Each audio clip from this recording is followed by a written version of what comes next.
All my life you have been faithful, and all my life you have been so, so good.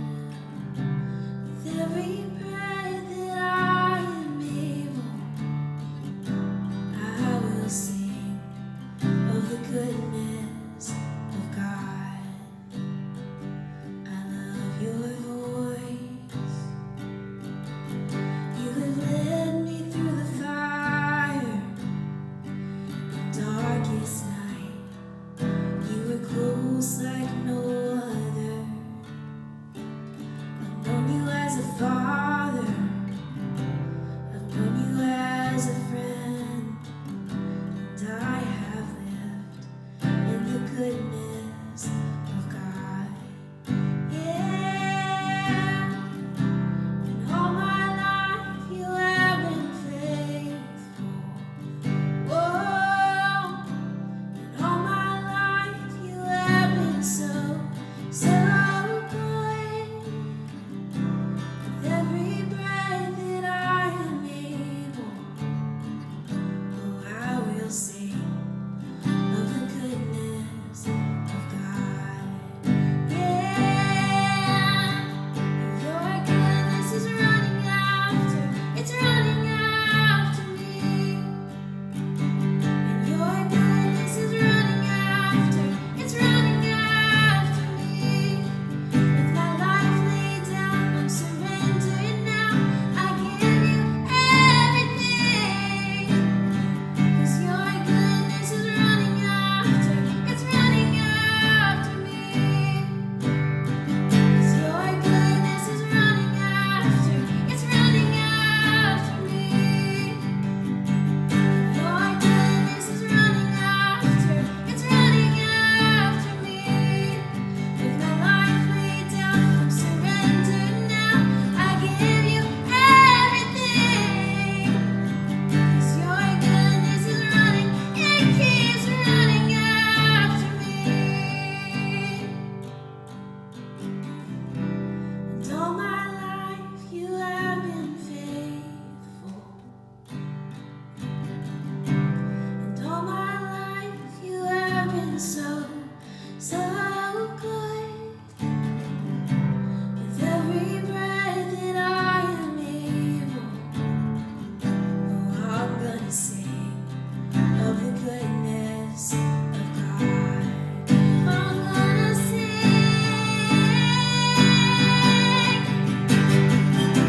And all my life you have been faithful. And all my life you have been so, so good.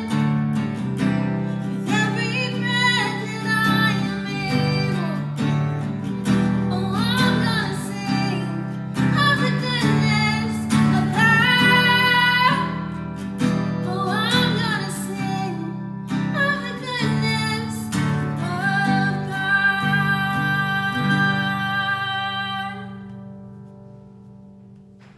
Good evening and welcome to Evensong. I was going to record this welcome somewhere at Bruce Park or by the yacht club. I had driven my little scooter all over the place just for that purpose, but I couldn't find any spot where there wasn't a lawn being mowed or the traffic was just insane. So I ended up back here. Either way, God is everywhere. But stay tuned. I'm going to try to maybe bring some scenes from around town, and if it's quiet enough, I can maybe record and preach the message there and bring it back so we can listen to it on Saturday nights. I do hope all of you are doing well, and most importantly, I hope we all get to see each other again soon. And again, that whole one of the other motives in riding around is, is there any place we can maybe meet up and just say hello? There's a park on the Ave. So I'm doing some scout work for us all, and I'll keep you posted. That said, thanks for checking out Evensong tonight. I hope that this time is a time where you can just take about, what is it, 40 minutes? 40 minutes, because, usually Evensong is like an hour or two because we have dinner and we hang out with each other. So we're just going to have some worship and some reflection on Scripture, and it'll be about 40 minutes. So sit back, relax, and enjoy Ellie Strathdy as she leads us in worship to the Lord.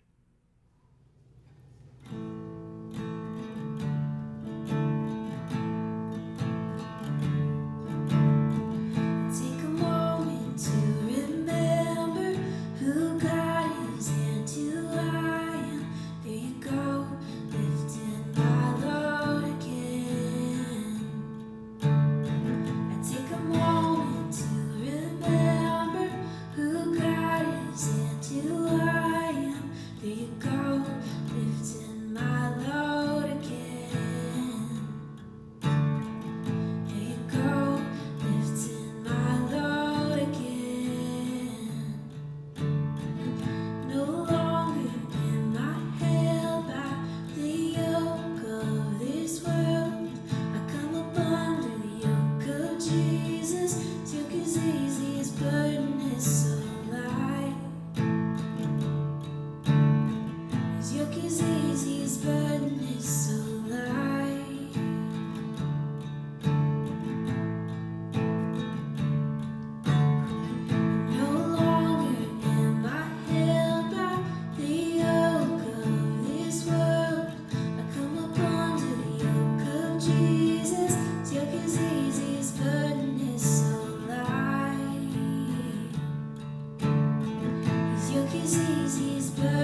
his burden is so light.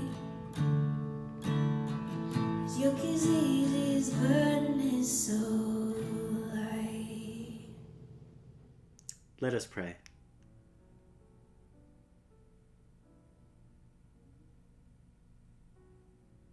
See, praying, interestingly enough, if you really think about it, it feels like we're calling up God, right? Hey, God. Yeah, everything's fine. I got some stuff going on. Yeah, I need your help. Okay. You're going to listen? Okay, great. Thanks. See, there's this idea that you have to call God as if God was not present or aware of you. As if God didn't know that you had that list of things. Jesus says, God already knows what you need. You don't need to tell God. So you think about that. What's happening here then? You don't need me to call you? You already know what I need?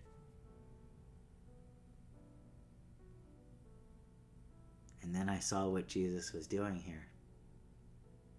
He's very clever. Jesus wanted us to pray and be quiet, sit and be still, not to find out if God was listening or to put in our request with God. Jesus was saying, you need to see, and you need to hear.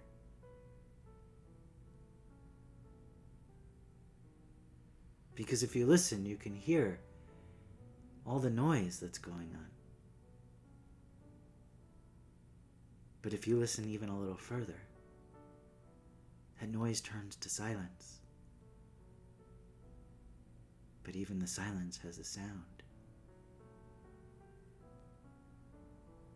And that's where you'll hear the voice of God. In the absolute silence. In a space that you created. In a space that was always there. God just was calling you to call him and check in. So let us sit in silence this week, pondering, what is the divine up to? And is the divine speaking? And is it me who just doesn't have the ears yet to hear? Today's sermon, we're going to hear how we become people who understand Jesus and become people who hear the message that God is speaking and singing every moment of every day. Singing, I am your Father who is in heaven. All the saints say, holy is my name. Today, God gives you your daily bread, forgives you of your debts, and even forgives those who have debts against you. Today, God is leading you away from temptation.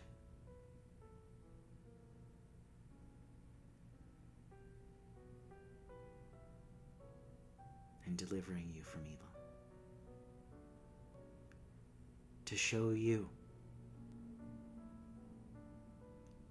that if you are in the Father and the Father is in you, you will be a benefactor of the one who receives all the glory, honor,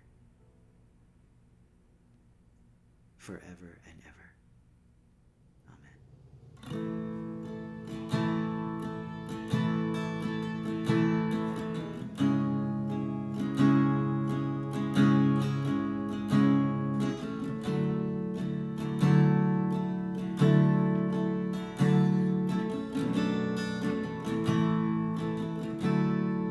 And all who are thirsty, all who are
Good evening. It's time to look at God's Word, and we're continuing in Acts chapter 5. As we remember, the apostles were just put in jail. I mean, that's pretty cool, right? Your pastor went to jail for the gospel. That's a credential that you should never shrug away if you see that on somebody's resume. So the apostles get out of jail, and guess what they went and did? They listened, right? They obeyed what the chief priest said.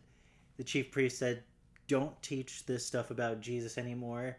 Let's go back to the good old days when we just had Moses and the law. No, don't add anything to it, Jesus. Thanks for your suggestion. You saw what happened to your teacher, apostles. Do you really want to continue in this direction? And these apostles that once betrayed Jesus, who would heed that advice in the Gospels, they're not heeding that advice anymore. You see, what happened is they no longer are learning about the truth. They no longer have faith. They are no longer just bystanders. This is now theirs. Paul, in one of the letters, calls this gospel my gospel. And there's a truth to that. You know, until you get a baseball glove and start playing catch, you'll just be a fan. You'll just be watching. And it'll look like, wow, you know, those people are very spiritual. I bought my wife got me a scooter. I gave my car in when I moved here. I don't need it. I walked everywhere. But I'm getting to the point where, you know, I'm putting a lot of mileage on these tires of my feet. And I have flat feet. Doesn't help. Anyway, my wife got me a scooter. She loves me. And you'll see me scooting around town. But I learned about these scooters in D.C. on one of our mission trips. And I was very against them. I was anti-scooter. In fact, some of the kids were trying to convince me to go on the scooter, and I absolutely made a rule. No scooters for anybody. It's too dangerous. And we heated it until a couple kids convinced me. So I tried it. I mean, they were literally like 10 cents a mile to drive. So, okay, I'll try it. I'm in Washington, D.C. It's the 4th of July weekend. It's going to be fun. I get on it. I never get off. I couldn't believe how easy it was to ride them. I grew up with motorcycles and scooters and things like that, but this was so easy. And in fact, you can find the scooters on every corner. That's how popular they were. So if you see me riding them around, don't think that I'm some like pro scooter. All you have to do is take like a day of trying it and you'll figure it out. And that's kind of like spirituality. You know, you can watch somebody. It's like watching musicians. I know it's hard to play guitar, and I know it's hard to perform. And so there's like a level of admiration I have just for anybody who can get up on the stage. Anybody who teaches. Any PhD or something like that. There's a kind of, even with a veteran, you know, I'll feel like some camaraderie. But an admiration, you know, I know that you've went through the training phase, but now you realize it's not that hard. You know, being a soldier sounds hard. It is hard, but once you're doing it, you're doing it. I have a special needs son. I wouldn't wish on my worst enemy a few days of daycare with Max. And it's just because if you have never had a special needs kid or worked with them, it seems so insane to take on that task. But it's our normal. For us, it's normal. And that's how I would hope all of us get with the Bible. You know, on the outside, you're watching, you're saying, you know, Sean is spiritual, or the priests are holy, and They wear the robes and the stole, and they're up on stage, and there's a ritual to all of that makes sense. But the hope, in the great words of Kierkegaard, the hope is that you would watch your pastor shadowbox so you can learn yourself how to practice spirituality. Because Christianity is not a fan sport. It's something you watch, but Jesus gives this parable of a sower sowing seeds, and he says the sower is the way that they word it in the story is he's so liberal with his seeds, it's almost like he's careless. And that's I won't do the whole parable, but the seed represents the truth. And what Jesus is saying is God throws the truth everywhere. Everybody can be like Jesus. Everybody can have deep, rich spirituality. You can have it to whatever degree you would like. To just a warm feeling that you're doing the right thing, to ecstatic visions. You can have that. There is no gate. There's no paywall to access it. There's no degree that you have to have hanging from your wall to get it. The only way to do it, and the reasons you end up having degrees on the wall, those are byproducts. You'll get a degree not because you were pursuing a degree, but because you were pursuing God, and part of the pursuit of God had a seminary. Just if you want to be a better interpreter of Scripture, the actual words themselves. Because implanted in all of us, like the master's throwing the seed, is the truth. I mean, here's a reality you don't want to, some Christians don't want to hear. But you don't need the Bible to find God. The Bible is stories about people who have found God. And the worst thing you could do is watch. Whoever interpreted that, whatever priest decided, let's just have them watch us be holy. It's almost like a silly act in itself. Because the only way you can find holiness is by living everyday life. So back to that idea that what we do here at church is just shadow boxing, in a sense. That what we're encouraging is not fandom. What we're encouraging is not you watch us be holy. That's part of the process. At first, when I first became a Christian, I thought I was just meant to worship Jesus. And I did that by going dutifully to church, Christmas and Easter, to celebrate the big days. And my mom often would make me go to all the days in between. And church is fun when you're a kid and you have your friends there. So, but yeah, along the way, that was part of the journey. Just like the degrees. Part of the journey was my mom had to introduce me to Jesus. Somebody has to introduce it to you. Another part of the journey was that my mom didn't push it on us. It was an invitation, in a way, kind of, do you want to go to church with me? And I wasn't going, if your kid ever says, I want to go to church to learn more about Jesus, you might be a little like, whoa, has somebody gotten to you? This is a natural pursuit, but it's a progressive one.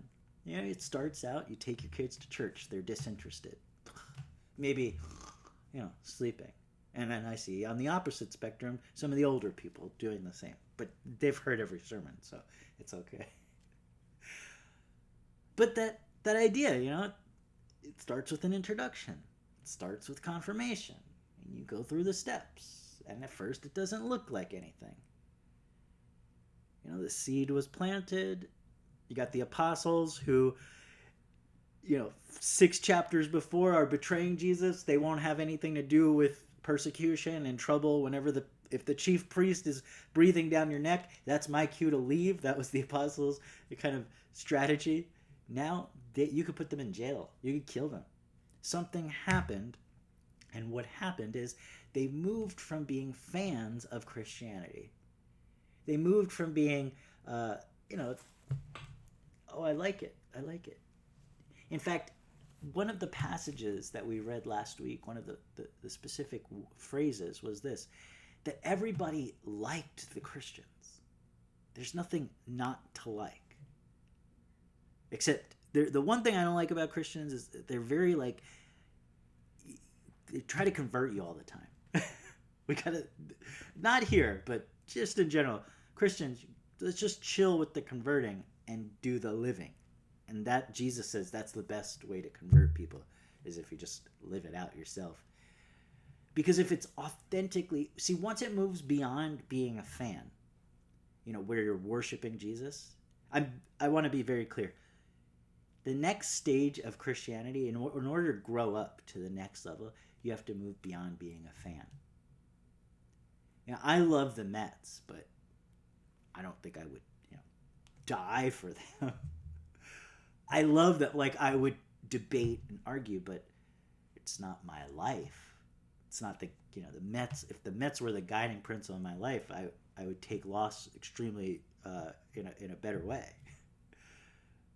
Victory is the few and far between. But I'm a big fan. I have cards up, and was just talking to the president of our whole denomination about baseball cards. So random. But this idea that you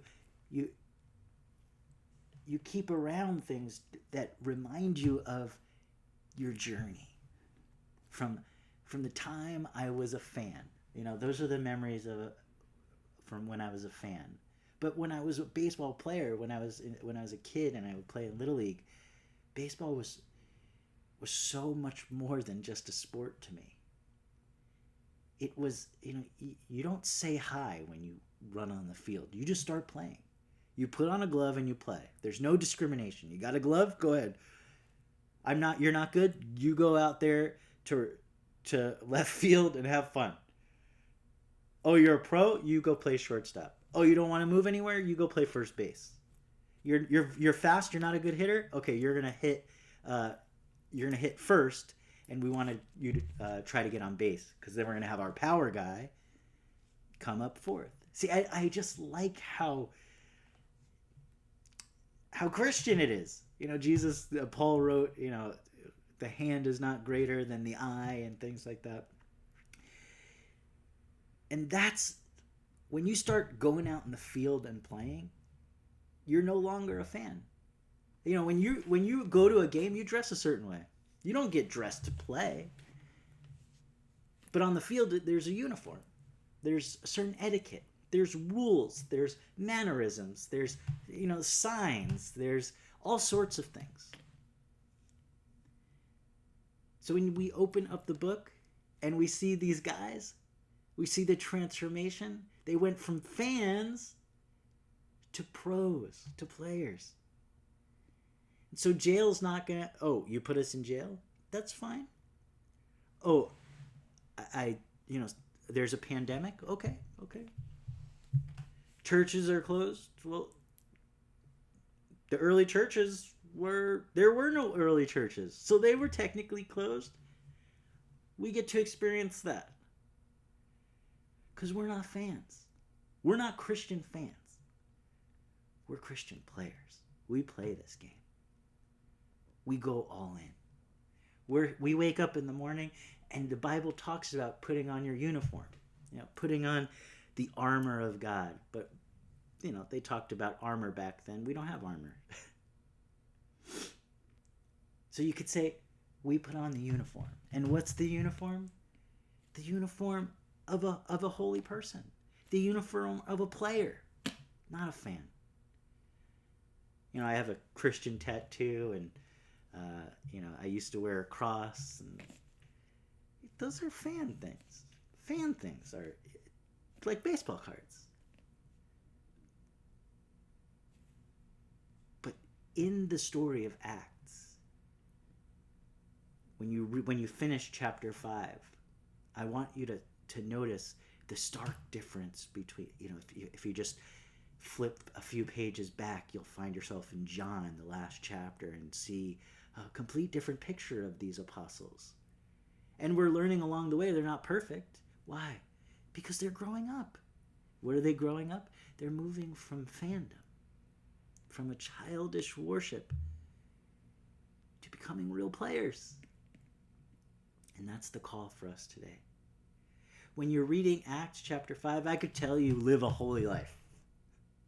But why don't you just read it and marvel at that transformation and ask yourself, am I a worshiper of Jesus? Or am I a true player? Am I all in? If Jesus and I were walking down the street, would we look at each other and just know that he and I were on the same track? Or if you saw Jesus, would you go, oh my gosh, it's Jesus, it's a fan? Have you ever met a celebrity? It's always awkward because you feel like you have so much to talk to them about, but you don't. And you don't know anything about them personally. But when you see somebody you know, it's, oh my gosh, wow, it's been a while. Tell me everything. That's where we want to move in our faith. So this week, how have you been a Christian on paper? This is a great meditation. You could ask this. The disciples were Christians, they were following Jesus, but they weren't always there. They didn't always go to church with Jesus. They didn't always support him when they needed him. They kind of bolted. If there was a pandemic back then, Jesus could not count on his church. But something happened. And I think this pandemic moment really offers us, in the military, we quote Nietzsche, right? That which doesn't kill us makes us stronger. I think that's Nietzsche. But these kind of, we're going to persevere no matter what. But that's the Christian ethic you should have. I'm going to grow. I'm going to look at my faith 5 years from now, and it's going to not be in the same place. In fact, my faith is starting to become something that's what I like to call reality. I think when we worship Jesus, we expect Jesus to be much like the actors we see on TV, a superhero, someone who, flies out of the sky, fixes everything, and disappears. But the Jesus I know, and the Acts, the book of Acts, shows us that Jesus is not coming out of the sky. Jesus is not going to come and fix anything for these people. The greatest gift Jesus offers them. And he says, I have to leave you. Because he knew that they would just keep worshiping. That they would just stay little kids following the mother hen around. He knew that if he didn't leave, they would never grow up and learn to fly for themselves. So we are wrestling with that this week, right? When I was growing up, I was never challenged to grow up in my faith. I was never challenged to move from, being a casual churchgoer to a regular churchgoer for the sole purpose of creating a spiritual community of people that proclaim religious freedom, the pursuit of God, absolutely of your own. You do it on your own, and then you come together and we share the good news of how God showed you the way this week. So let's get our gloves on, let's put our hats on and get ready for what God has this week. We get to look in the book of Acts. The book is here to give us some semblance of what it was like to be with Jesus, and what it was like to live with Jesus, and what it was like to live without Jesus once you had him. So let us this week move beyond worship, or at least be honest with ourselves. Am I just a worshiper? And put that idea in your head. what would it look like for me to grow in my faith? The Apostle Paul encourages it, and I encourage it too. Thanks for checking out Acts chapter 5. You can read the whole chapter yourself, and again, send me what you picked up out of it. I'd love to hear. Thanks for listening, and I'll be back in just a few. Bye.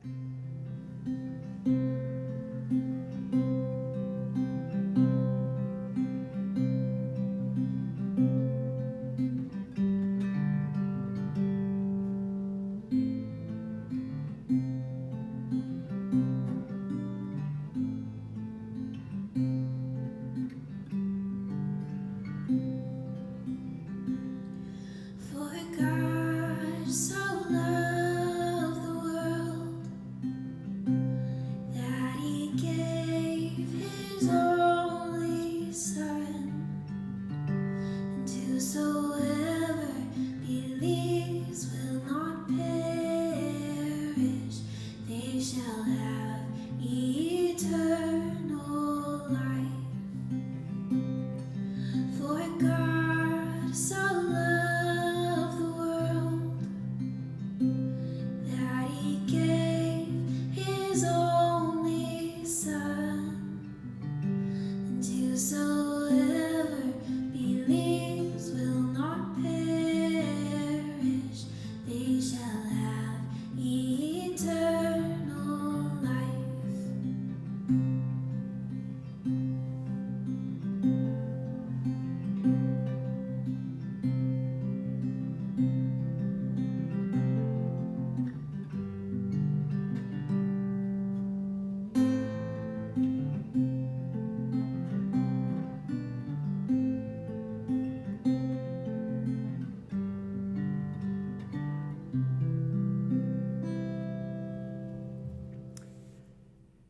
This is the part in the service where I would say, I have offered you with Ellie spiritual food for our soul, where we can fill up and feel nourished, another strength for the week. We got that.